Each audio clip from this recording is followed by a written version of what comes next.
La Compañía Minera del Pacífico, o CMP, es el principal productor de hierro en la costa americana del Pacífico y además es el exportador del 99% del hierro en Chile. En el puerto mecanizado de Coquimbo, una de sus filiales, recibe el hierro proveniente de la mina El Romeral. Uno de los principales procesos que se realizan acá es el embarque de finos y granzas, el cual se realiza a través de correa transportadora.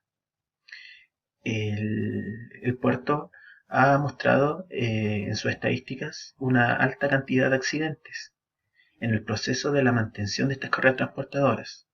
Dado esto, se analizarán los diferentes cuerpos legales para justificar y así realizar una campaña de seguridad para disminuir los accidentes de caídas de distinto nivel. Objetivo general: implementar una campaña de seguridad para el proceso de mantención de correa transportadora para la empresa CMP, específicamente en el área de traslado de finos. Como objetivos específicos tenemos los siguientes. Primero, definir los datos generales de la empresa CMP. Segundo, explicar el proceso de mantención de correa transportadora para el traslado de finos de la empresa CMP. Y tercero, analizar los cuerpos legales aplicables para la empresa. Metodología. Respecto a definir los datos generales de la empresa, nos basamos en información de sitios web y memorándum de la empresa CMP. Para explicar el proceso de mantención de la correa transportadora, se realizó un mapa de procesos realizado en el programa Visagi. Y respecto a analizar los cuerpos legales para la empresa CMP, se analizaron los cuerpos legales de la ley y de decretos supremos. De los decretos supremos son el número 67, el 110, el 40, el 54. Y se analizó la ley 16.744, la ley 21.012 y también el del Código del Trabajo, el artículo 184 bis. La Compañía Minera del Pacífico es el principal productor de hierro en la costa americana del Pacífico y exportador del 99% del mineral en Chile. Esta compañía es parte de las empresas que conforman el Grupo CAP. Esta empresa se encuentra ubicada en las regiones de Atacama, Coquimbo y operaciones que están distribuidas en el Valle de Copiapó, del Huasco y del Elqui. La empresa tiene la propuesta de ser una de las principales productoras de hierro a nivel mundial, referente en el desarrollo de negocios sustentables, generando valor a sus accionistas, clientes y trabajadores, y siendo la innovadora en el trabajo con las comunidades de su entorno. Proceso de mantención de correa transportadora. Bueno, las correas transportadoras son elementos auxiliares, cuya misión es la de recibir el producto de forma continua y conducirla de un lugar a otro. Una vez instaladas estas cintas, suelen dar pocos problemas mecánicos y de mantenimiento. Son aparatos que funcionan solo, intercalados con líneas de proceso, y que generalmente no tienen ningún operario que trabaje directamente sobre ellas. Bueno, las actividades para realizar el proceso de mantención son las que se ponen en el siguiente gráfico de proceso y se da inicio con el proceso de detención de cinta transportadora. Bueno, esto, si no se puede detener el funcionamiento, no se puede realizar la mantención. Y al momento de detenerla tiene que estar también sin corriente. Teniendo eso claro, seguimos con la operación de la limpieza. Después seguimos con la operación de mantenimiento, que ya es el mantenimiento como tal, el centrado y cambio de enlaces de la banda, la lubricación y finalmente con la puesta en marcha, y con eso culminaría el proceso. Los accidentes relacionados con los trabajos de mantenimiento de las cintas transportadoras no son muy frecuentes, pero cuando se producen suelen tener una gravedad considerable y la duración producida es muy variable, ya que depende de la dolencia del trabajador.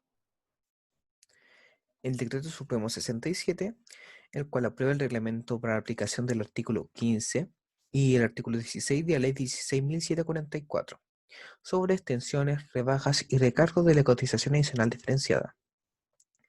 El Decreto Supremo 67 es el reglamento que establece el procedimiento universal, obligatorio, simultáneo y periódico para medir la siniestralidad efectiva de las entidades empleadoras, en este caso la CMP o Compañía Minera del Pacífico. La elaboración se realiza el segundo semestre de los años impares. Primeramente debemos calcular los siguientes datos: sería el promedio de anual de trabajadores, el total anual de días perdidos y el valor por grado de invalidez. Estos tres datos nos servirán para calcular los indicadores que se dictan en el Decreto Supremo 67 El primer indicador es la tasa de siniestralidad por incapacidades temporales. El segundo indicador es la tasa de siniestralidad promedio por incapacidades temporales. El tercer indicador es la tasa de siniestralidad por invalidez y muertes. Y el último indicador es la tasa de siniestralidad total. En conjunto a este decreto, contamos con el decreto supremo 110, el cual determina la cotización adicional diferenciada según rubro o su clasificación. La clasificación para la compañía CMP es el transporte, almacenaje y comunicaciones. La subclasificación es la carga y descarga de buques, dando un valor tabla, una cotización adicional de 3,4%. El análisis estadístico del Decreto Supremo 67. Como lo mencioné con anterioridad, debemos calcular primero los tres datos, que sería el promedio anual de trabajadores, el total anual de días perdidos y el valor por grado de invalidez, en cual estos se calculan por cada año. El valor por grado de invalidez tenemos que calcularlo como los números de accidentes por su grado de invalidez. El grado de invalidez nos entrega un valor según tabla que está presente en el Decreto Supremo 67. Cada grado de invalidez nos entrega un valor, como se presenta en esta tabla. Y en el caso de que sea un accidente con causa fatal o con muerte, se le da un valor de 2,5. El primer indicador es la tasa de siniestralidad por incapacidades temporales. ¿Cómo se calcula? Primero debemos calcular la tasa de siniestralidad anual por incapacidades temporales, el cual se calcula como el total anual de días perdidos dividido por el promedio anual de trabajadores, por 100. Nos dio los siguientes resultados. Para el año 1 nos dio un total de 174,69, perdón. Para el año 2 nos dio un total de 229,43 y para el año 3, 306,84.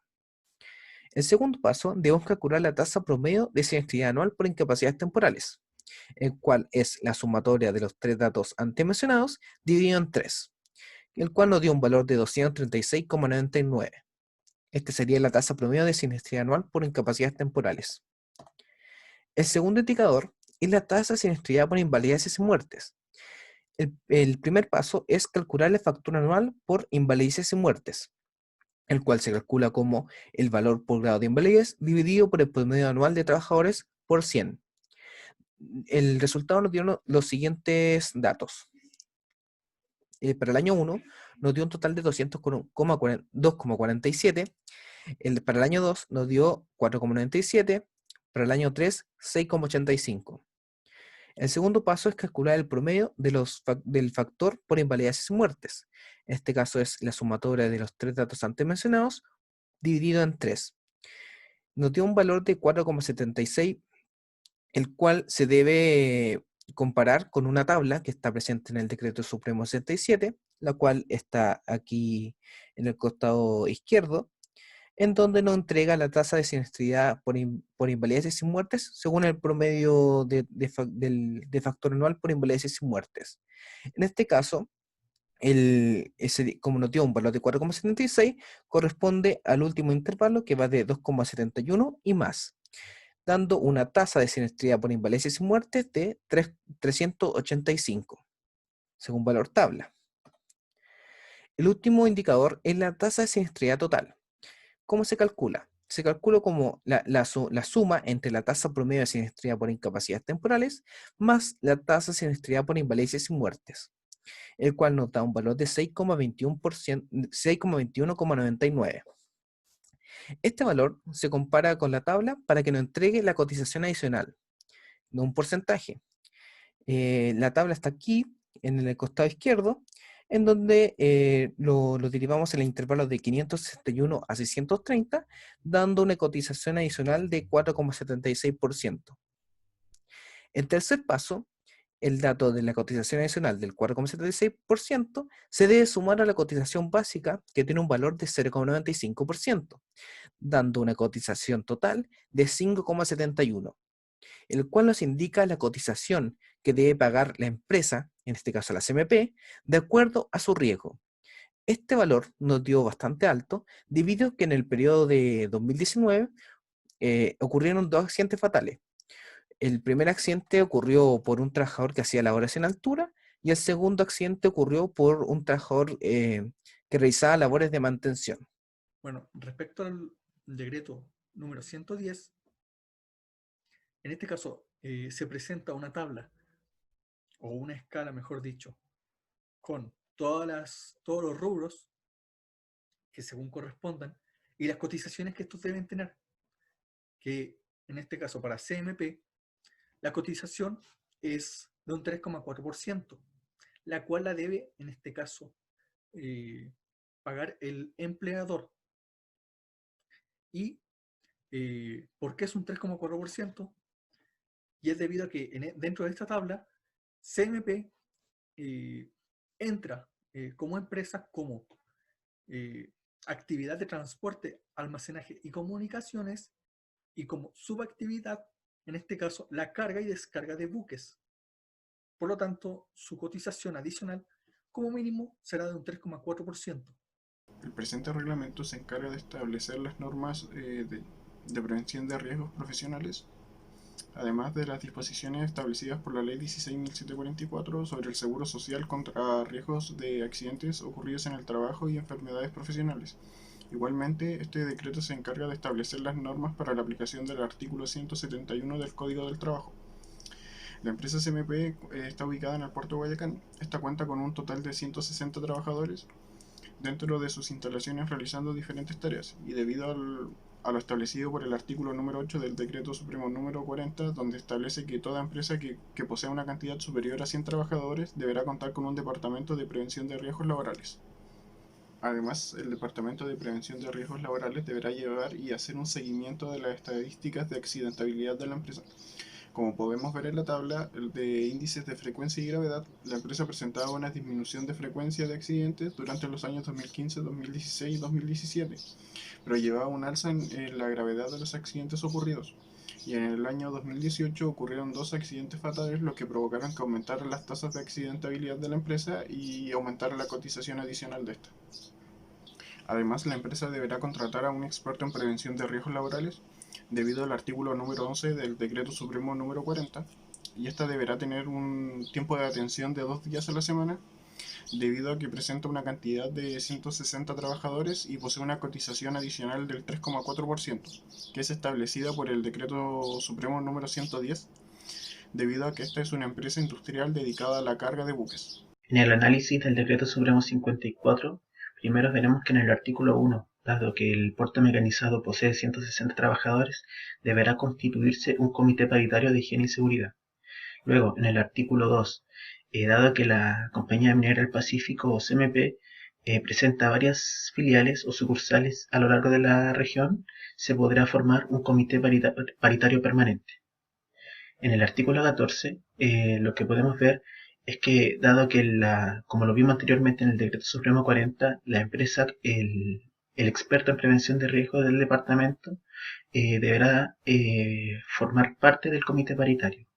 Y además, en el artículo 23 señala que el Departamento de Prevención de Riesgos junto al Comité Paritario deben trabajar conjuntamente. En el artículo 23 del Decreto Supremo 54 sobre las funciones que debe realizar el Comité Paritario de Higiene y Seguridad, primero podríamos decir que el Comité Paritario debe ser capaz de instruir a sus trabajadores para el correcto uso de sus equipos de protección personal, ya sea básicos como el casco, la protección auditiva, los lentes de seguridad, los guantes y los zapatos de seguridad, como los específicos, ya sea la cuerda de vida, los diferentes tipos de arnés que se ocupan y los cinturones. Por otro lado, es vigilar el cumplimiento tanto de la empresa como del trabajador ante estas medidas. Esto se puede realizar a través de revisar el estado que se encuentran las maquinarias, si los trabajadores están utilizando los equipos de protección personal o si se le está haciendo una mantención adecuada a las maquinarias. Luego se deberá jerarquizar los problemas que se encontraron. En nuestra organización se ha encontrado un problema en el área de mantención de las correas transportadoras, dado que ha generado 2 fatales. Controlar el desarrollo del programa y evaluar los resultados se puede realizar a través de un checklist con preguntas tales como que si se ha realizado la identificación de peligros y riesgos, si se han tomado medidas necesarias para evitar accidentes, entre otros. Luego, para investigar las causas de los dos fatales o accidentes, eh, se debe recopilar información, y alguna de esta información es el nombre del trabajador y la labor que realizaba, la fecha del accidente y la fecha de alta y el tiempo que el trabajador perdió, luego el lugar del accidente y las circunstancias que sucedió, y el diagnóstico que resultó tener el trabajador. Luego, el tiempo trabajado por la empresa en general ya puede ser dividido en áreas, en procesos de trabajo. Y finalmente, el índice de frecuencia y el índice de gravedad mensual, y otro que no debe ser superior a los 6 meses. Y finalmente, dado toda esta información, decidir si el accidente fue por negligencia inexcusable del trabajador o por culpa de la empresa. Bueno, respecto a la ley 16.744, la cual en este caso es la ley sobre accidentes del trabajo y enfermedades profesionales, se han elegido ciertos artículos los cuales son aplicables a la gran mayoría de las empresas y en uno en especial el cual se pueda aplicar en este caso al sector donde nosotros estamos aplicando, que es el sector portuario, en este caso por la empresa CMP. Bueno, dentro de los artículos que elegimos para, en este caso, para justificar nuestra campaña de seguridad, se encuentra el artículo número 16, el cual menciona que en el caso que la empresa tenga un buen desempeño a la hora de disminuir la cantidad de accidentes, estos pueden solicitar una rebaja, en este caso, en la cotización adicional, la cual no puede disminuir hasta el mínimo que tenga, en este caso, la empresa, la cual está directamente ligada a la lista que se tiene del decreto 110, la cual se verá más adelante. Además, por ejemplo, se eligió el artículo número 66, el cual menciona algunos de los requisitos para la formación de un comité paritario de higiene y seguridad, y a su vez también la formación de un departamento de prevención de riesgo.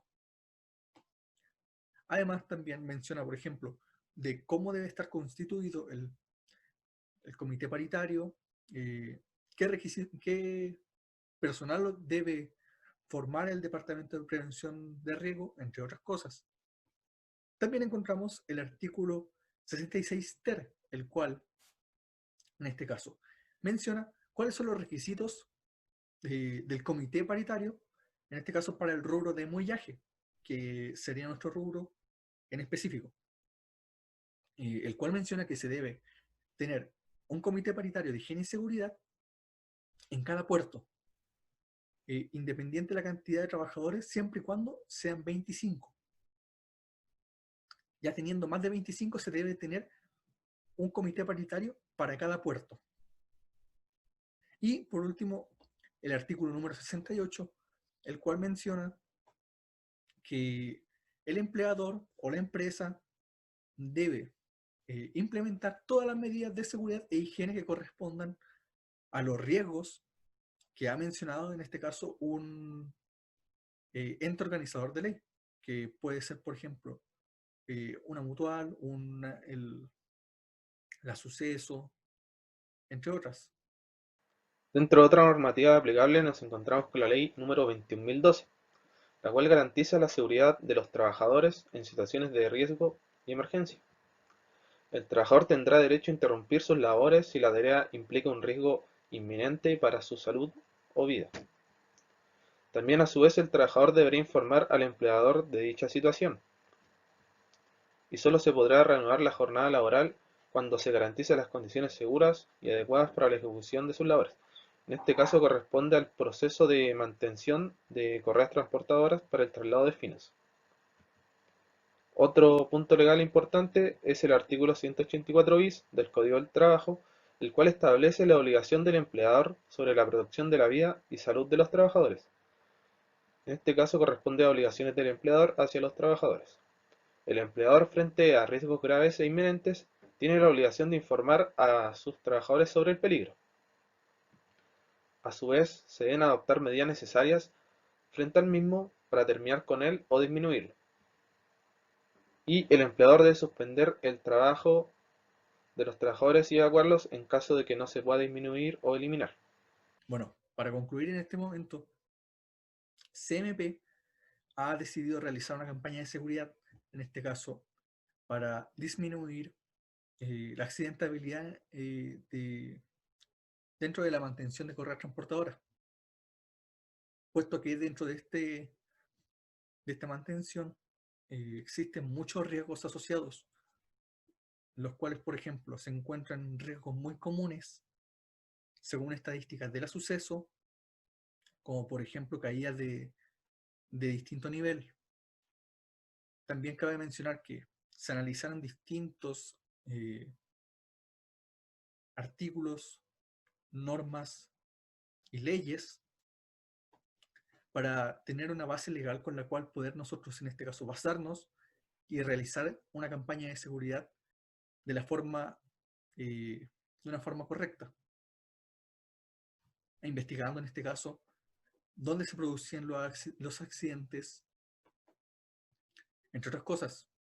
Y el objetivo final, en este caso, de la campaña de seguridad es, en este caso, inculcar al trabajador una cultura en seguridad laboral, puesto que una vez el trabajador tiene una costumbre y una cultura, en este caso, de cuidarse a él, de observar y decir, este riesgo está pasando, hubo un incidente, tengo que reportarlo. Esto nos ayuda, puesto que nosotros podemos observar y decir que ocurrió X incidente, por lo tanto, ponemos nuestro enfoque, vemos la razón por qué ocurrió, y gracias a eso, por ejemplo, podemos evitar un futuro accidente donde pueda haber un trabajador con heridas leves, o puede que en este caso él tenga una consecuencia mucho mayor, ya sea con invalidez por toda su vida o incluso llegar a la muerte. Fuera de que también puede que los trabajadores no reciban ninguna lesión, en este caso, en el accidente, pero sí genere un daño, en este caso a la empresa, en la cual, por ejemplo, podría salir millones en reparación. Por lo tanto, nuestro deber en este caso es mantener los accidentes al mínimo. Por lo mismo, nuestra campaña de seguridad va enfocada a la mantención de correas, puesto que ocurren muchos accidentes en esta área. Y nuestro deber es prevenirlo, manteniendo en este caso seguro a los trabajadores y a la empresa.